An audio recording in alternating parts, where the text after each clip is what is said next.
إن الحمد لله نحمده ونستعينه ونستغفره ونعوذ بالله من شرور أنفسنا ومن سيئات أعمالنا من يهده الله فلا مضل له ومن يضلل فلا هادي له وأشهد أن لا إله إلا الله وحده لا شريك له وأشهد أن محمدا عبده ورسوله صلى الله عليه وعلى آله وصحبه وسلم تسليما كثيرا أما بعد فإن خير الحديث كتاب الله وخير الهدي هدي محمد صلى الله عليه وسلم وشر الأمور محدثاتها وكل محدثة بدعة وكل بدعة ضلالة وكل ضلالة في النار. أعوذ بالله من الشيطان الرجيم. اتبعوا ما أنزل إليكم من ربكم ولا تتبعوا من دونه أولياء قليلا ما تذكرون. وقال المولى جل وعلا: يا أيها الذين آمنوا أطيعوا الله وأطيعوا الرسول وأولي الأمر منكم فإن تنازعتم في شيء فردوه إلى الله والرسول إن كنتم تؤمنون بالله واليوم الآخر ذلك خير وأحسن تأويلا. وقال النبي المصطفى صلى الله عليه وسلم: تركت فيكم شيئين لن تذلوا بعدهما كتاب الله وسنتي. رواه الحاکم بإسناد صحیح.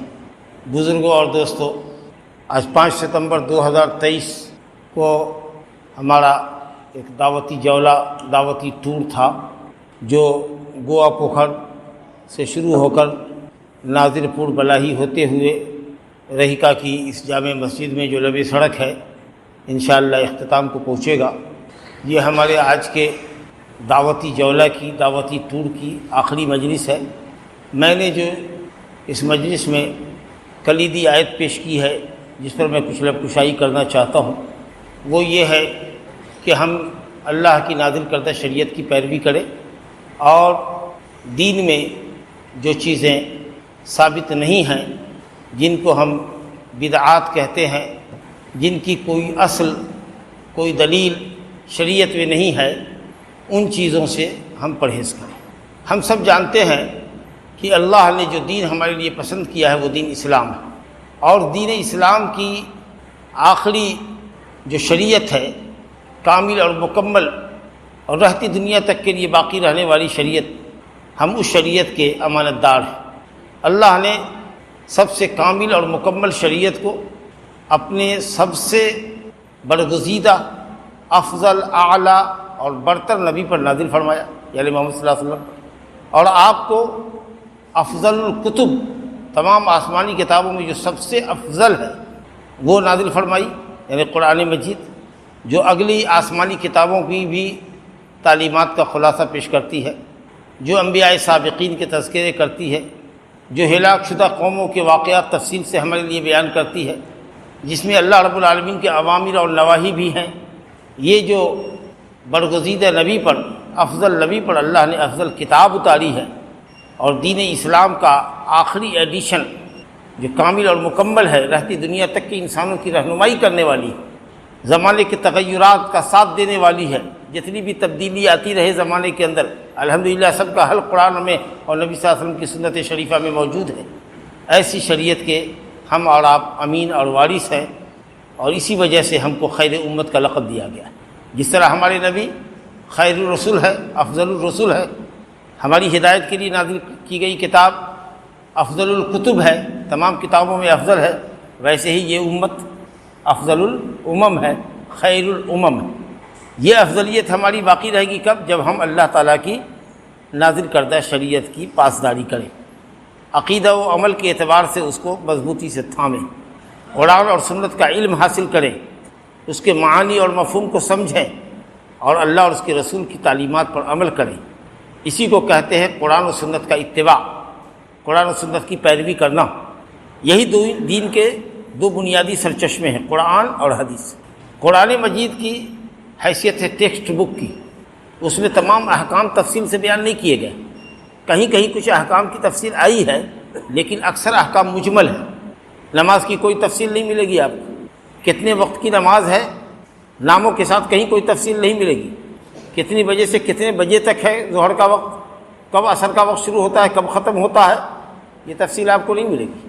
کون سی نماز کیا رکعت پڑھی جائے گی، اس کی بھی تفصیل نہیں ملے گی. وآتوا الزکوٰۃ کا حکم تو قرآن مجید میں درجنوں جگہ ملے گا، زکوٰۃ دو، لیکن کتنے مال میں کتنی زکوٰۃ دو یہ نہیں ملے گا آپ کو۔ اور اسی طریقہ سے دوسرے احکام اور مسائل دیکھ لیجیے، وہ تفصیل کہاں ہم کو ملے گی؟ پیارے مصطفیٰ صلی اللہ علیہ وسلم کی سنت شریفہ میں، آپ کی حدیث مبارکہ میں۔ اور جو آپ کی سنت میں نہیں ملے گی تو ہم خلفائے راشدین کی سنت کو دیکھیں گے۔ ابو بکر، عمر، عثمان و علی رضی اللہ عنہم کو خلفائے راشدین کہا جاتا ہے۔ راشد مانے نیک، جس کو اللہ تعالیٰ نے حق کی طرف رہنمائی فرمائی ہو، مہدیین، ہدایت یافتہ، اور اللہ کی طرف سے حق کی طرف راہیاب، اللہ نے ان کو حق کی طرف رشد و ہدایت فرمائی۔ خلفائے راشدین کی سنت کو دیکھیں، اور جو چیز قرآن میں نہ ہو، حدیث میں نہ ہو، اور خلفائے راشدین کی زندگی میں نہ ہو، ہم اس کو دین کا جز سمجھ ہی نہیں سکتے، چاہے اس کا کہنے والا کتنا بڑا مولوی کیوں نہ ہو، وقت کا امام اور عالم کیوں نہ ہو۔ ہم کو شریعت منزلہ کی پیروی کرنی ہے، اس شریعت کی جو اللہ نے اتاری۔ رب العالمین نے فرمایا اتبعوا ما انزل الیکم من ربکم، پیروی کرو اس چیز کی جو اللہ تعالیٰ کی طرف سے نازل کی گئی ہے۔ ما انزل الیکم، جو تمہاری طرف نازل کی گئی ہے۔ نازل کوئی چیز ہوتی ہے، اترتی ہے اوپر سے نیچے، تو یہ شریعت کہاں سے اتری ہے؟ عرش والے کی طرف سے اتری ہے۔ اس کا مطلب یہ کہ رب العالمین کہاں ہے، اس کی ذات کہاں ہے؟ ساتوں آسمان کے اوپر اللہ کا عرش ہے، اس کے اوپر ہے اللہ کی ذات۔ باقی اللہ اپنے علم سے ہر جگہ موجود ہے، ہر چیز کو جان رہا ہے، ہر چیز کو سن رہا ہے، ہر آواز کو سن رہا ہے، ہر چیز کو دیکھ رہا ہے، جس کو دنیا کی نگاہ نہیں دیکھ سکتی، جس کو مشینوں سے بھی ہم نہیں دیکھ سکتے، اللہ اس کو عرش سے دیکھ رہا ہے۔ 7 طبق زمین کے نیچے اگر کوئی کیڑا رینگ رہا ہے، رب العالمین اس کو دیکھ رہا ہے۔ بھانت بھانت کی بولی بولنے والی مخلوقات ہے، سب کی بولی کو ایک ساتھ سن رہا ہے۔ کوئی بھی پتا کہیں کسی درخت کا نہیں گرتا ہے مگر اللہ اس کو دیکھ رہا ہے، اس کو جان رہا ہے۔ لا يعزب عنه مثقال ذرة في الارض ولا في السماء، ایک ذرہ بھی، ایک چونٹی کے برابر بھی کوئی مخلوق اللہ رب العالمین کی نگاہ سے اوجھل نہیں ہے۔ باقی اس کی ذات کہاں ہے؟ عرش کے اوپر۔ یہ عقیدے کا مسئلہ ہے، مولانا نے اس کی طرف اشارہ کیا اپنے بیان میں ابھی، کہ اگر کوئی یہ کہے کہ اللہ تعالیٰ اپنی ذات سے ہر جگہ موجود ہے تو وہ کافر ہے، اسلام سے خارج ہے۔ بہت سے لوگوں کا یہ عقیدہ ہے کہ اللہ اپنی ذات سے ہر جگہ موجود ہے۔ خیر، تو منزل من اللہ، شریعت نازل کی گئی ہے، اور نازل جو کوئی چیز ہوتی ہے وہ اوپر سے نیچے اترتی ہے۔ نازل کرنے والا کون ہے؟ اللہ۔ تو اللہ اوپر ہے، تمام مخلوقات کے اوپر ہے۔ تو شریعت منزلہ، جو شریعت اللہ نے نازل کی ہے، اس شریعت کی پیروی کیجیے۔ اور نازل کردہ شریعت کیا ہے؟ قرآن اور حدیث۔ اللہ نے قرآن کو نازل کیا اور اللہ نے حدیث کو بھی نازل کیا۔ وَأَنزَلْنَا إِلَيْكَ الذِّكْرَ لِتُبَيِّنَ لِلنَّاسِ مَا نُزِّلَ إِلَيْهِمْ، اور اللہ نے فرمایا وَمَا يَنطِقُ عَنِ الْهَوَىٰ إِنْ هُوَ إِلَّا وَحْيٌ يُوحَىٰ، میرا نبی اپنی طرف سے کچھ نہیں بولتا، جو اللہ کی طرف سے وحی اترتی ہے، جو پیغام اترتا ہے، اسی پیغام کو تمہارے سامنے پیش کرتا ہے۔ اس لیے رب العالمین نے فرمایا کہ قرآن اور حدیث کی پیروی کرو، یہی دو چیز اللہ تعالیٰ کی طرف سے نازل کردہ ہے۔ وَلَا تَتَّبِعُوا مِن دُونِهِ أَوْلِيَاءَ، اور اللہ کے سوا دوسرے کی پیروی نہ کرو، دوسرے کو ولی نہ بناؤ، دوسرے کو کارساز نہ سمجھو، اور اس کی بات مانو اللہ رسول کے مقابلے میں۔ اگر دوسرے کی بات مانتے ہو تو یہ سمجھا جائے گا کہ تم نے اللہ اور اس کے رسول کو چھوڑ کر دوسرے کو اپنا ولی اور دوست بنایا ہے۔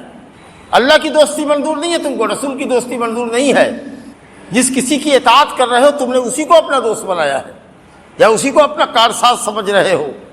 اب اتنی واضح بات اللہ نے کہہ دی اور اس کے باوجود تم سمجھ نہیں رہے ہو، قلیلا ما تذکرون، بہت کم نصیحت حاصل کرتے ہو۔ تو معلوم یہ ہوا کہ ہم کو شریعت منزلہ کی، قرآن اور حدیث کی پیروی کر دی۔ بڑی ترغیب آئی ہے اس سلسلے میں، شریعت کے اندر بہت بڑی ترغیب آئی ہے۔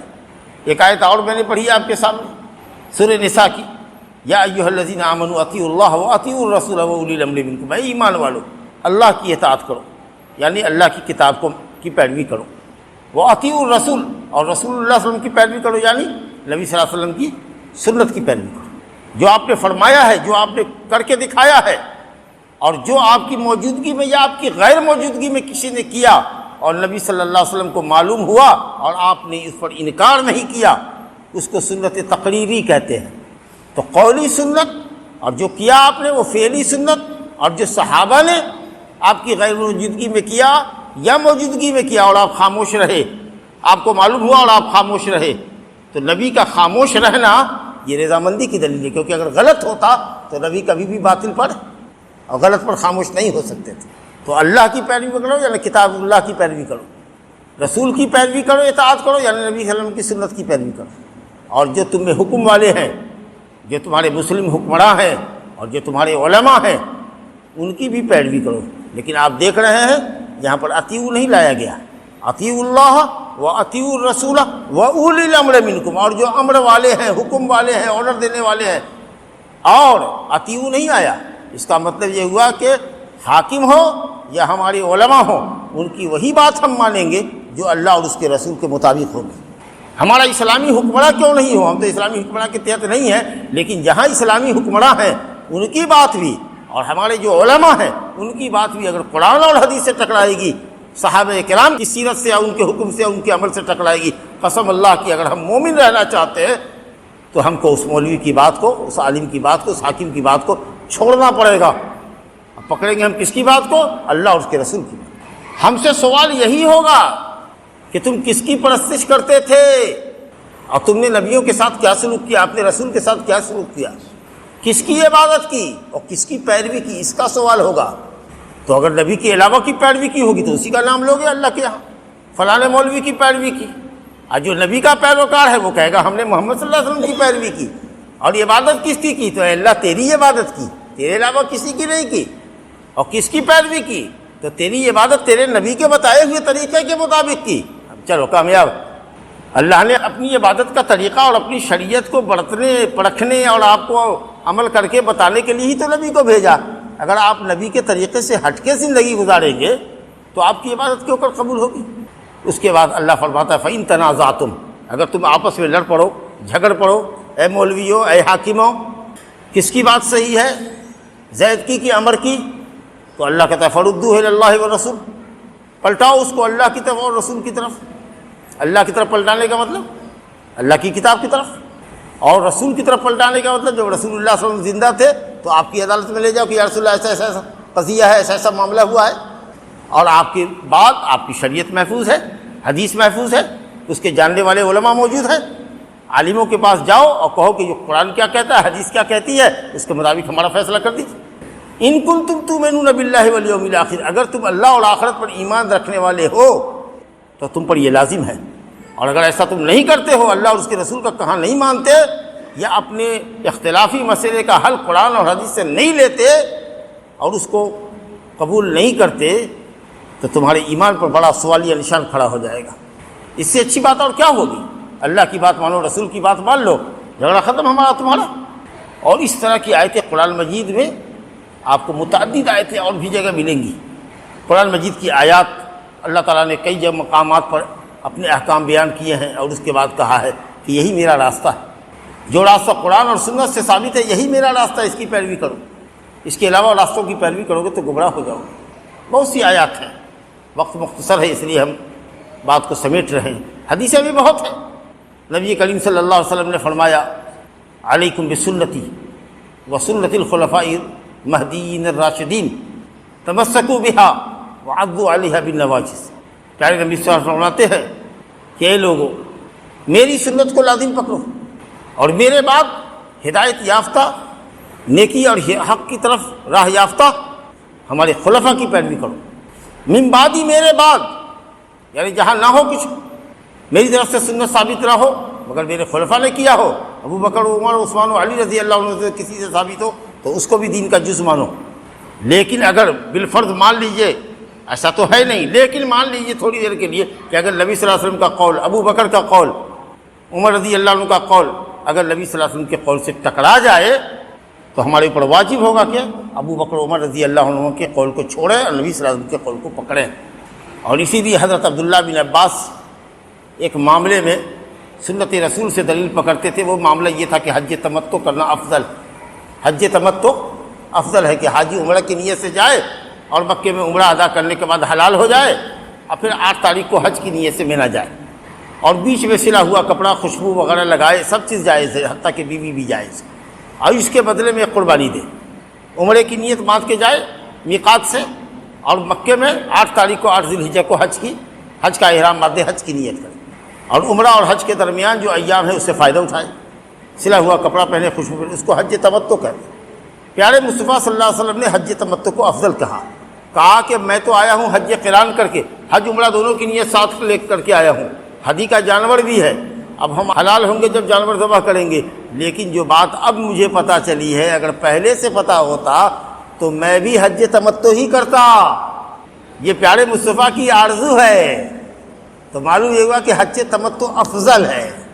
اب حضرت عبداللہ بن عباس کہتے تھے حج تمتع افضل ہے، حضرت عبداللہ بن عمر کہتے تھے حج تمتع افضل ہے، اور یقیناً حدیث کی روشنی میں حج تمتع افضل ہے۔ کسی نے یہ کہا کہ آپ کہتے ہیں کہ حج تمتع افضل ہے، ابو بکر و عمر رضی اللہ عنہما تو کہتے ہیں کہ حج افراد افضل ہے، خالی حج کی نیت سے مکہ جانا چاہیے۔ اعتراض کرتے ہیں، بہت اعتراض کیا ہوگا، سنتے سنتے کان پک گیا ہوگا، تو کبھی غصے میں آ کر کے ناراضگی جتاتے ہوئے حضرت عبداللہ بن عباس نے کہا کہ یوشک ان تنزل علیکم حجارۃ من السماء، قریب ہے کہ اللہ تعالیٰ آسمان سے پتھروں کی بارش برسائے تم لوگوں پر۔ میں کہتا ہوں کہ رسول اللہ صلی اللہ علیہ وسلم نے کہا ہے کہ حج تمتع افضل ہے، اور تم رسول اللہ صلی اللہ علیہ وسلم کے مقابلے میں ابو بکر و عمر کا قول پیش کر رہے ہو۔ قریب ہے کہ آسمان سے پتھر کی بارش برسے۔ اللہ کہتا ہے فَلْيَحْذَرِ الَّذِينَ يُخَالِفُونَ عَنْ أَمْرِهِ أَن تُصِيبَهُمْ فِتْنَةٌ أَوْ يُصِيبَهُمْ عَذَابٌ أَلِيمٌ، ڈرے لوگ نبی کی حکم کی مخالفت کرنے سے ورنہ ان کو فتنہ اور عذاب علیم پہنچے گا۔ شرک میں پڑنے کا ڈر ہے تمہارے، اور تم ہم کو ابو بکر و عمر کے قول سے دھونساتے ہو۔ نبی صلی اللہ علیہ وسلم کے قول کے مقابلے میں ابو بکر و عمر کی قول کی کیا حیثیت ہے؟ یہ کون کہہ رہا ہے؟ ابن عباس رضی اللہ عنہ کہہ رہے ہیں۔ کس کے متعلق؟ ابو بکر و عمر کے متعلق۔ ابو بکر و عمر کون ہے؟ امت کے سب سے افضل انسان ہے ابو بکر، پھر عمر۔ نبی صلی اللہ علیہ وسلم نے فرمایا، مسلم کی روایت ہے، یقتدوا بالذین من بعد ابی بکر و عمر، میرے بعد اگر کسی کی پیروی کرنا تو ابو بکر و عمر کی پیروی کرنا، یہ امت کے سب سے افضل لوگ ہیں۔ تو جب ابو بکر و عمر کا قول نبی کے قول سے ٹکرا جائے تو اس کی کوئی حیثیت نہیں ہے، تو ہمہ شمہ کی کیا حیثیت ہے؟ دوسرے ملا مولوی کی، مولانا کی، امام کی، پیر کی، مرشد کی کیا حیثیت ہو سکتی ہے؟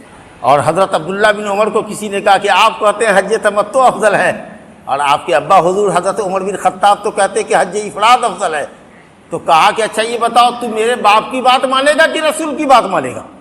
بیٹا کہہ رہا ہے کہ میرے باپ کا حکم پیروی کے زیادہ لائق ہے کہ رسول اللہ صلی اللہ علیہ وسلم کا حکم پیروی کے زیادہ لائق ہے؟ چپ ہو گیا، گم ہو گیا۔ ہوتے ہوئے مصطفیٰ کی گفتار مت دیکھ کسی کا قول و کردار۔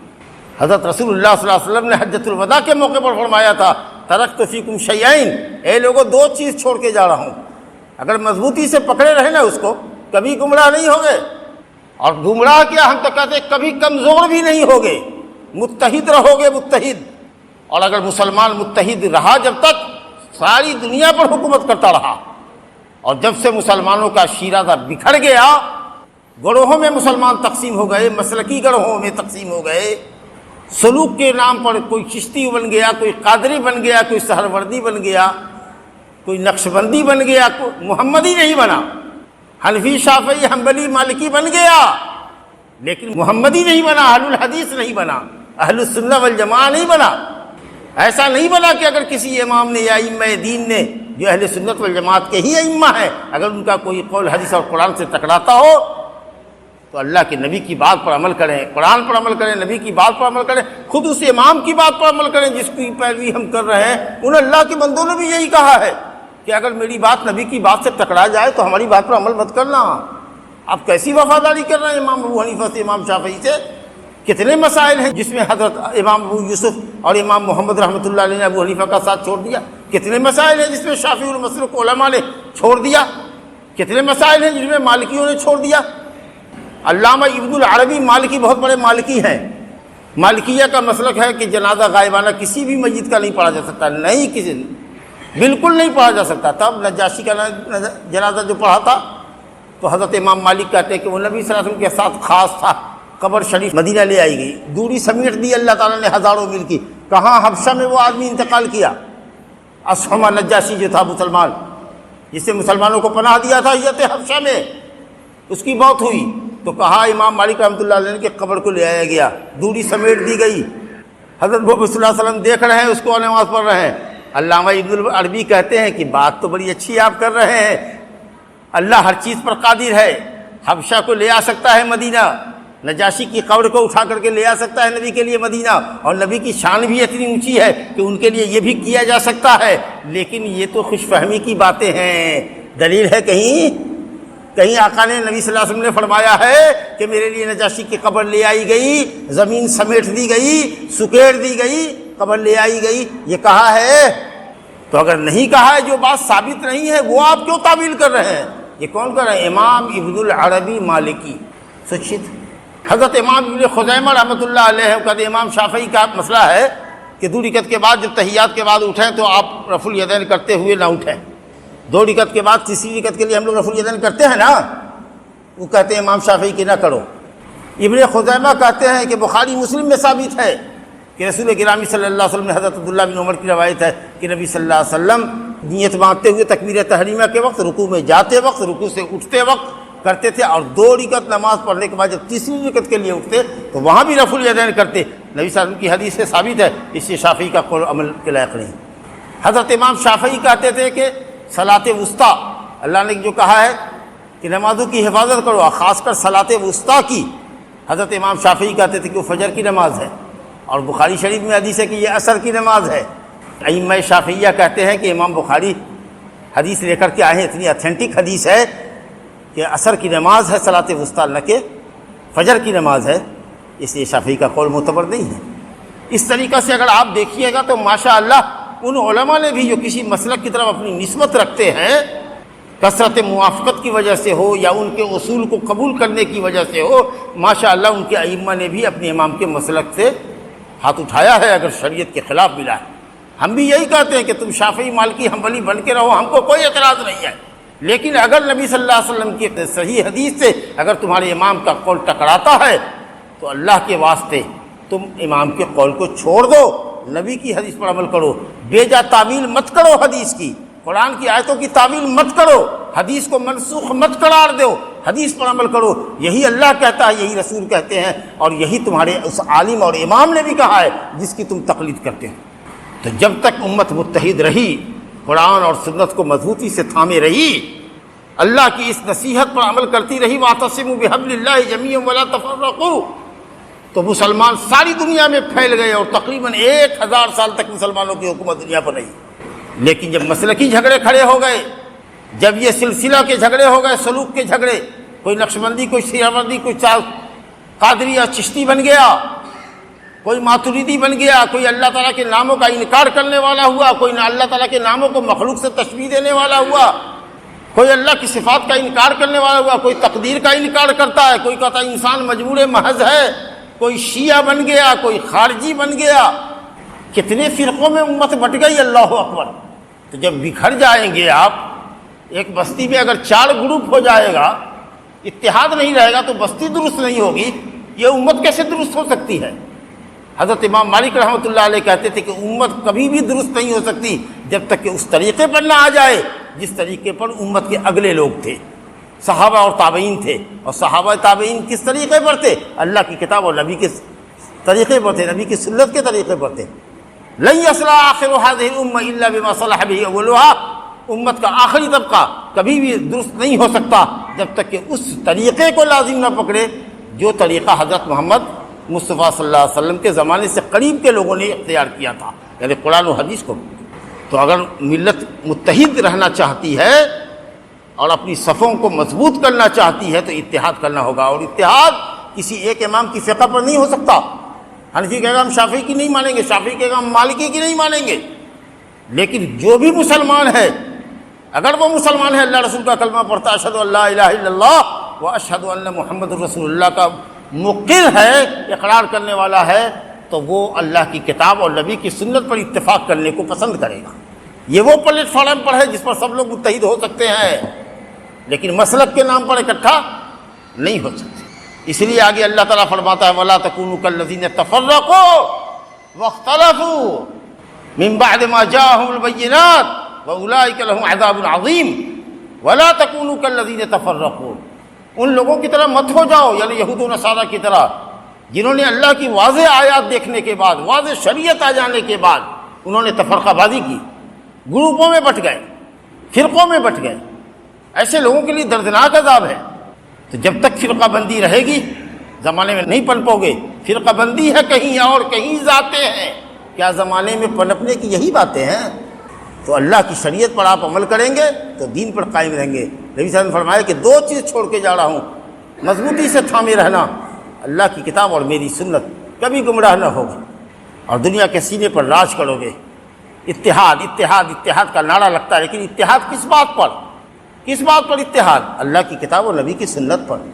تو جہاں اللہ کے نبی صلی اللہ علیہ وسلم نے بہت تاکید فرمائی کہ میری سنت کو لازم پکڑو، خلفائے راشدین کی سنت کو لازم پکڑو، جہاں آپ نے یہ فرمایا کہ اے لوگو، یہود و نصارہ 71 اور 72 فرقوں میں بٹ گئے اور میری امت 73 فرقوں میں بٹ جائے گی، یہ مذمت کے لیے بیان کر رہے ہیں تاکہ امت فرقوں میں نہ بٹے۔ اور آپ نے فرمایا کہ سب کی سب جہنمی ہیں سوائے ایک فرقے کے، ایک گروہ کے، اور وہ گروہ کون ہے یا رسول اللہ؟ کہا وہ جو میرے اور میرے صحابہ کے طریقے پر، جو میرے اور میرے صحابہ کے طریقے پر ہے۔ ہم کہاں کہتے ہیں کہ ہم اس کے ٹھیکیدار ہیں؟ تو چاہتے ہیں کہ پورا مسلمان دنیا میں جو بھی کلمہ گو ہے وہ سب آ جائے محمد صلی اللہ علیہ وسلم کے طریقے پر، صحابہ کرام کے طریقے پر۔ یہی تو ہم چاہتے ہیں، یہی دعوت تو ہم دے رہے ہیں آپ کو کہ مسلکی جھگڑے چھوڑیے، نت نئی بدعتوں پر عمل کرنا چھوڑیے، اللہ کا دین کامل اور مکمل ہے، آ جائیے اس کو۔ من اطاعنی دخل الجنہ ومن عصانی فقد ابا، نبی صلی اللہ علیہ وسلم نے فرمایا کل امتی یدخلون الجنۃ الا من ابا، میرا سارا امتی جنت میں جائے گا سوائے اس کے جس نے میرا انکار کیا۔ کہا یا رسول اللہ آپ کا امتی بھی ہے اور انکاری بھی ہے، یہ کیسے؟ کہا جو میری پیروی کرے گا بلا چونو چرا وہ میرا امتی ہوگا، اور جو میری پیروی نہیں کرے گا وہ، اس نے تو انکار ہی کیا، وہ امتی کہلا کے بھی کیا کرے گا؟ وہ تو میرا انکاری ہے۔ میرا ہوتا تو میری بات مانتا، کہلا رہا ہے میرا، کھا رہا ہے میرا، گا رہا ہے دوسرے کا، تو اس کو کیا کہیے گا آپ؟ غدار نمک حرام کہیے گا کہ نہیں کہیے گا؟ تو کہلا رہا ہے امتی رسول کا، مات مان رہا ہے رسول کے مقابلے میں دوسرے کی، وہ غدار نمک حرام ہوا کہ نہیں ہوا؟ اس کو کیسے یہ بات شوبھا دیتی ہے کہ وہ رسول کا امتی اپنے کو کہہ لے؟ امتی کہلا کے پیغمبر کو تو رسوا نہ کر۔ اسی حدیث میں نبی صلی اللہ علیہ وسلم نے فرمایا ایاکم ومحدثات الامور، قرآن اور سنت کو اور میرے بعد خلفائے راشدین کی سنت کو چھوڑو گے تو لازماً بدعت پر آ جاؤ گے۔ جب بھی امت نے سنت چھوڑی ہے بدعت میں گرفتار ہو گیا۔ آگے فرما رہے خبردار خبردار، دین کے نام پر بہت سی بدعتیں ہوں گی، جو دیکھے گا، جو زندہ رہے گا میرے بعد وہ امت میں بڑے اختلافات دیکھے گا۔ اختلاف کتنے ہیں آپ دیکھ رہے ہیں نا، ایک جھلک میں نے پیش کی، کتنے گروہ ہیں، کتنے فرقے ہیں۔ تو اس فتنے کے وقت میں گروہ بندی کے زمانے میں نبی صلی اللہ علیہ وسلم نے فرمایا کہ میری سنت کو، میرے خلفائے راشدین کی سنت کو لازم پکڑو، مضبوطی سے پکڑو۔ آخری چہ جو ہوتا ہے، نواجز ناجزہ کی جمع ہے، آخری دانت کی جو آخری چہوا چہ ہے، اس سے کسی چیز کو اگر پکڑا جائے تو گرفت کتنی مضبوط ہوگی؟ اتنی مضبوطی سے پکڑو۔ سامنے والے دانت سے کوئی چیز پکڑو گے ایک جھٹکے میں کوئی نکال لے گا، لیکن اگر کس کے جبڑے سے دبا رکھا ہے مشکل ہے۔ کہا کہ ایسے پکڑو مضبوط کہ کوئی ملا مولوی ہلا نہ پاوے تم کو، قرآن حدیث کی راہ سے ہٹا نہ جائے۔ اتنا مضبوط اپنے عقیدے اپنے عمل کو رکھو کہ بھائی آپ جس بات کی طرف بلا رہے ہیں یہ کیا قرآن میں ہے، حدیث میں ہے تو دیجئے، اور اگر نہیں ہے تو معاف کیجیے۔ اتنا مضبوط جب تک عقیدہ عمل نہیں ہوگا تمہارا، جیسے کہ کوئی چاہ سے کسی چیز کو مضبوطی سے پکڑتا ہے۔ دنیا میں اتنے فاسد اور گمراہ دائی لوگ ہیں اور اتنی چکنی چپڑی باتیں کرنے والے ہیں کہ اگر آپ ان کو سنیں گے اور آپ کا علم پختہ نہیں ہے تو سیدھے جہنم میں ڈھکیل دیں گے آپ۔ اتنی چکنی چپڑی باتیں کرتے ہیں۔ شیطان ان کا معلم ہے، عقلی دلیل ان کو سکھاتا ہے، قرآن حدیث میں دلیل نہیں ہے۔ ایسا ٹیڑھا میرا استدلال کرے گا قرآن اور حدیث سے کہ قسم اللہ کی، نبی کو بھی وہ استدلال نہیں سوجھا، خلفائے راشدین کو بھی نہیں سوجھا، وہ چیزیں انہوں نے نہیں کی، لیکن بعد کے مولویوں کو 400 سال کے بعد وہ استدلال سوجھا۔ جس پہ قرآن اترا اس نے وہ بات نہیں سمجھی جو سمجھا بعد کے مولویوں نے۔ شیطان نے گمراہ کر دیا، منطق فلسفہ پڑھا دیا۔ تو رسول گرامی صلی اللہ علیہ وسلم نے سختی کے ساتھ منع کیا ہے کہ دین میں بدعتوں سے پرہیز کرو۔ آپ صلی اللہ علیہ وسلم خطبہ دیا کرتے تھے، حضرت جابر بن عبداللہ انصاری سے حدیث ہے مسلم شریف کے اندر، کہتے تھے اما بعد فإن خیر الحدیث کتاب اللہ، سب سے اچھی بات اللہ کی کتاب، اللہ کی کتاب اللہ کی بات ہے، اللہ کا کلام ہے، اللہ کی صفت ہے۔ وخیر الہدی ہدی محمد صلی اللہ علیہ وسلم، اور سب سے بہتر طریقہ محمد صلی اللہ علیہ وسلم کا طریقہ ہے۔ اور دین میں سب سے بری اگر کوئی چیز ہے تو بدعت ہے، نئی چیز ہے۔ ہر نئی چیز دین میں جس کی کوئی دلیل نہ ہو شریعت میں وہ بدعت ہے۔ ہر نئی چیز جس کو ثواب سمجھ کے آپ کر رہے ہیں یا دنیا کر رہی ہے اور قرآن حدیث میں اس کی دلیل نہیں ہے وہ بدعت ہے۔ لیکن جس کی دلیل موجود ہے الحمدللہ وہ بدعت نہیں ہے۔ اب کچھ لوگ کہتے ہیں کہ بدعت اچھی بھی ہوتی ہے، بدعت خراب بھی ہوتی ہے۔ کہتے ہیں حضرت عمر فاروق نے کیسے کہا تھا تراویح قائم کر دیا تھا، حضرت ابی بن کعب رضی اللہ عنہ کی امامت میں لوگوں کو اکٹھا کر دیا تراویح کے لیے، اور کہا نعمت البدعۃ ھذہ، اچھی بدعت میں نے کی ہے۔ یہ کون سی بدعت مراد تھی؟ بدعت کا دو معنی ہوتا ہے، ایک عربی زبان میں بدعت کہتے ہیں وہ کام کرنا جو پہلے نہیں ہوا، اس کو عربی زبان میں بدعت کہتے ہیں، اور شریعت میں بدعت اس کو کہتے ہیں کہ ایسا کام کرنا جو پہلے کبھی نہیں ہوا اور اس پر قرآن حدیث میں دلیل نہ ہو۔ تو یہ بات تو ٹھیک ہے کہ 30 دن جماعت سے پورے رمضان میں تراویح پڑھنے کا عمل نبی صلی اللہ علیہ وسلم سے ثابت نہیں ہے، حضرت ابوبکر صدیق سے ثابت نہیں ہے۔ تراویح بذات خود ثابت ہے نبی کے فرمان سے، من قام رمضان ایمانا و احتسابا غفر له ما تقدم من ذنبه، جو اللہ پر ایمان رکھتے ہوئے اور ثواب کی نیت سے رمضان میں قیام کرے گا، تراویح پڑھے گا، اس کے اگلے گناہ بخش دیے جائیں گے۔ ٹھیک ہے، یہ تو فرمان رسول ہے، رمضان میں قیام کرے، تراویح پڑھے۔ بات سمجھ میں آئی؟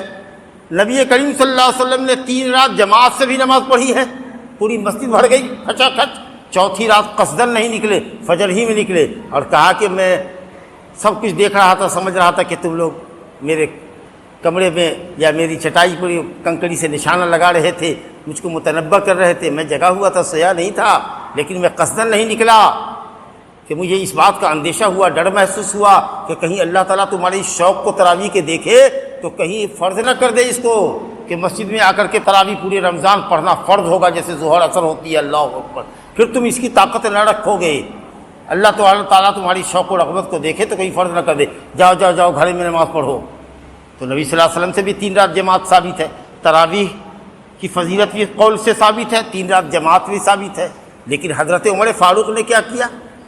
دیکھا کہ لوگ مختلف جماعتوں میں پڑھ رہے ہیں، کہا کہ اب کوئی چیز فرض تو ہوگی نہیں، نبی صلی اللہ علیہ وسلم کا انتقال ہو چکا ہے، شریعت مکمل ہو گئی ہے، اب کوئی چیز تو اوپر سے آنے والی فرض ہوگی نہیں، ہمارے ذریعے تو کوئی چیز فرض نہیں ہوگی، نفل ہے تراویح، نفل ہے نفل ہی رہے گی، سنت ہے سنت ہی رہے گی، اور لوگ الگ الگ جتھوں میں پڑھ رہے ہیں تو کیا اچھا ہوتا کہ ایک امام کے پیچھے پڑھا دیتے۔ تو حضرت عمر فاروق کا یہ کام وہ تھا جو پہلے تو نہیں ہوا، لیکن وہ کام تھا جس کے اوپر دلیل حضرت رسول اللہ صلی اللہ علیہ وسلم کے قول سے بھی موجود ہے اور فعل سے بھی موجود ہے۔ تو بدعت کیسے ہوئی؟ تو اس لیے وہاں پر بدعت عربی زبان میں بدعت کا جو معنی ہوتا ہے وہ ہے، شریعت میں بدعت وہ ہوتی ہے جس پہ دلیل نہ ہو، اور تراویح پہ دلیل موجود ہے۔ تو یہ لوگ اگر یہ کہیں کہ بدعت اچھی بھی ہوتی ہے اور بدعت خراب بھی ہوتی ہے، ہرگز نہیں۔ نبی صلی اللہ علیہ وسلم فرمایا کل بدعت ضلالہ، کل بدعت ضلالہ۔ دنیا میں کسی بھی عربی جاننے والے سے پوچھ لیجیے، کل عموم کا صیغہ ہے، عموم کا، کل بدعت، ہر بدعت، چھوٹی بڑی جو بھی بدعت ہو، عقیدے کی ہو، عمل کی ہو، الفاظ کے ذریعے ہو کہ قول کے ذریعے ہو کہ فعل کے ذریعے ہو کہ کسی جگہ کے ذریعے ہو کہ کسی وقت کے ساتھ خاص ہو، بدعت ناتے جو چیز ہے وہ سب گمراہی ہے۔ اور نبی صلی اللہ علیہ وسلم فرمایا ایک حدیث میں وَكُلُّ ضَلَالَةٍ فِي النَّارِ، اور ہر بدعت گمراہی ہے اور ہر گمراہی جہنم میں لے جائے۔ تو اسی طریقے سے جھانسا دیتے ہیں کہ بدعت اچھی بھی ہے بدعت خراب بھی ہے۔ کہتے ہیں اچھا بتاؤ تو قرآن نبی صلی اللہ علیہ وسلم کے زمانے میں اس طرح سے ایک جلد میں محفوظ تھا؟ ارے قرآن مجید کتابت میں تھا نا، پرزے میں لکھا ہوا تھا نا، تو نبی صلی اللہ علیہ وسلم نے تو قرآن مجید کی کتابت کروا ہی دیا تھا، اور نبی صلی اللہ علیہ وسلم نے اپنے زمانے میں لوگوں کو حافظ بھی بنا دیا تھا، اور قرآن لکھا بھی ہوتا۔ حضرت ابوبکر صدیق نے کیا کیا؟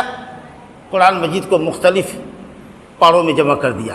حضرت عثمان غنی رضی اللہ عنہ کا زمانہ آیا، انہوں نے تمام جز کو اجزاء کو اکٹھا جمع کر کے ایک جلد میں کر دیا تاکہ بکھرنے نہ پائے، قرآن ضائع نہ ہونے پائے، اور اس کا قلمی نسخہ بنا کر کے مختلف شہروں میں پھیلا دیا۔ کیا کیا انہوں نے؟ کہ یہ دلیل نہیں ہے۔ ارے دلیل کیسے نہیں ہے؟ قرآن مجید کی کتابت تو نبی کریم صلی اللہ علیہ وسلم فرماتے تھے، صحابہ کو بلاتے تھے، کہتے تھے کہ لکھو قرآن فلاں جگہ پہ لکھو اس کو، تو آپ نے تحریر فرما دیا، حضرت ابوبکر صدیق نے اس کو جمع کر دیا۔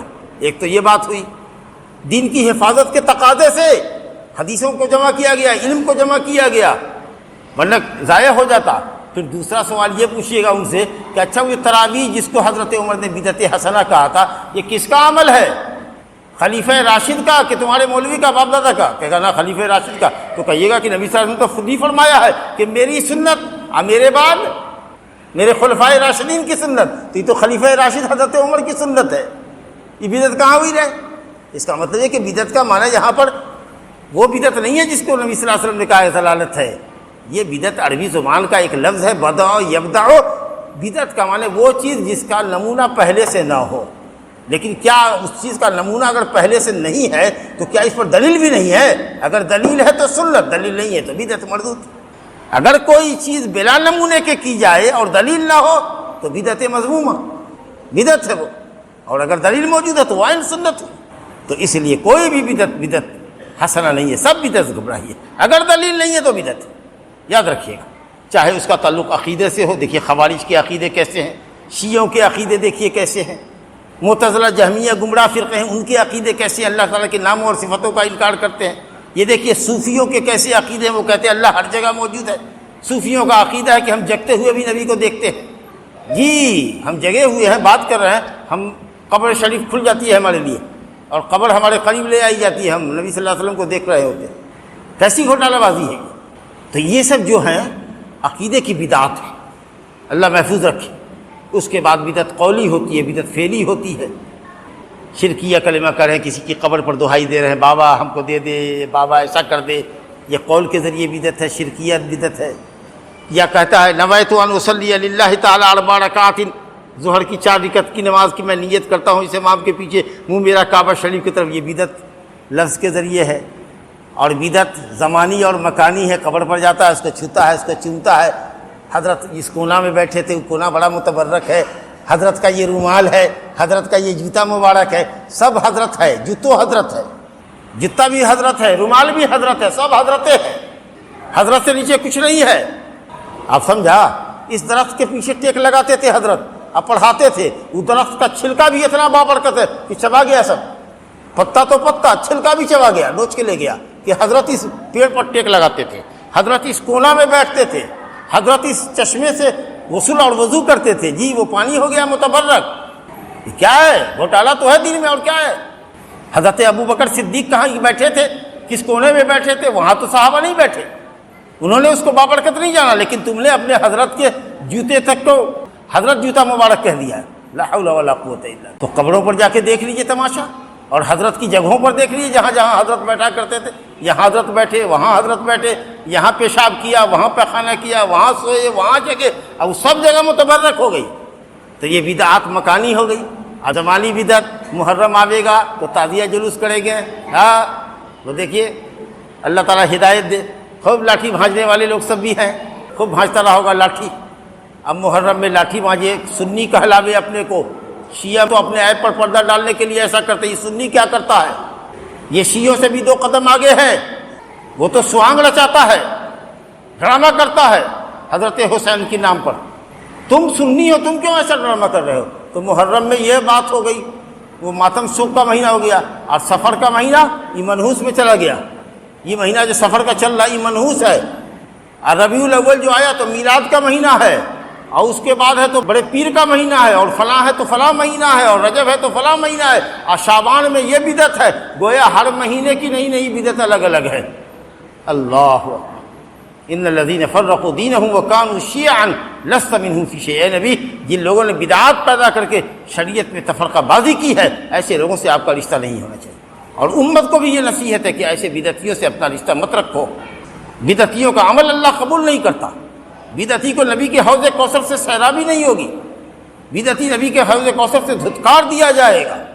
بدعات نے دین کی صورت بگاڑ دی ہے، امت کو فرقوں میں بانٹ دیا ہے۔ اب نئے نئے لوگ جو ہیں یا غیر مسلم سمجھتے ہیں کہ میاں کے یہاں یہ تعزیہ بہت بڑی چیز ہے، جلوس محمدی کے نام پر جلوس نکلنا، میلاد کرنا، یہی دین ہے، یہ کچھ سمجھنے لگے ہیں لوگ، تو دین کی صورت بگڑ گئی۔ تو ضرورت اس بات کی ہے کہ ہم بدعتوں سے حد درجہ پرہیز کریں، کیونکہ بدعت کی وجہ سے ہمارے عمل مردود ہو جائیں گے، ہم اللہ سے دور ہوتے چلے جائیں گے۔ ہم اللہ سے قربت اگر چاہتے ہیں، نزدیکی چاہتے ہیں، تو انہی عملوں کے ذریعے اللہ سے ہم نزدیکی حاصل کر سکیں گے جو عمل قرآن اور حدیث سے ثابت ہے۔ بدعت کے ذریعے ہم ہرگز اللہ سے قریب نہیں ہو سکتے، دور ہوتے چلے جائیں گے۔ جانا ہم کو دربھنگا ہے، اور ہم جے نگر کی راہ اگر پکڑ لیں تو جتنا اتر چلے جائیں گے، نیپال میں چلے جائیں گے، کاٹھمنڈو چلے جائیں گے، دربھنگا سے بہت دور ہو جائیں گے، کیونکہ طریق معاکس میں جا رہے ہیں، جو الٹا راستہ ہے اس کو ہم نے پکڑ لیا۔ دربھنگا والا راستہ چھوڑ کے بینی پٹی جانا ہے، وہ راستہ چھوڑ کے اگر ہم نیپال کا راستہ پکڑ لیا تو نیپال چلے جائیں گے۔ تو اللہ تک پہنچنے کا راستہ تو قرآن اور حدیث والا راستہ ہے، صحابہ کا راستہ ہے، منہج وہ ہے، اور تم نے پکڑ لیا ہے بدعت کا راستہ۔ تو جس قدر اس راستے پر دور چلے جاؤ گے اللہ سے دور ہوتے چلے جاؤ۔ تو میری دعا ہے اللہ تعالیٰ سے اپنے لیے اور آپ سب کے لیے کہ اللہ رب العالمین ہم سب کو دین متین پر قائم رکھے، اپنی نازل کردہ شریعت پر اللہ تعالیٰ ہم لوگوں کو باقی رکھے، قرآن حدیث پر ہماری اتحاد کو اللہ اس پر مضبوط رکھے، مرتے دم تک قرآن و حدیث پر رکھے، اللہ مرتے دم تک توحید و سنت پر رکھے، بدعات سے اللہ تعالیٰ، اعتقادی بدعت سے، عملی بدعت سے، ہر طرح کی بدعت سے اللہ بچائے، اور ایمان پر، توحید پر اور سنت پر ہم سب کا خاتمہ فرمائے۔ انہ تعالی سمیع مجیب، وصلی اللہ وسلم وبارک علی نبینا محمد وآلہ وصحبہ اجمعین، وآخر دعوانا الحمد للہ رب العالمین۔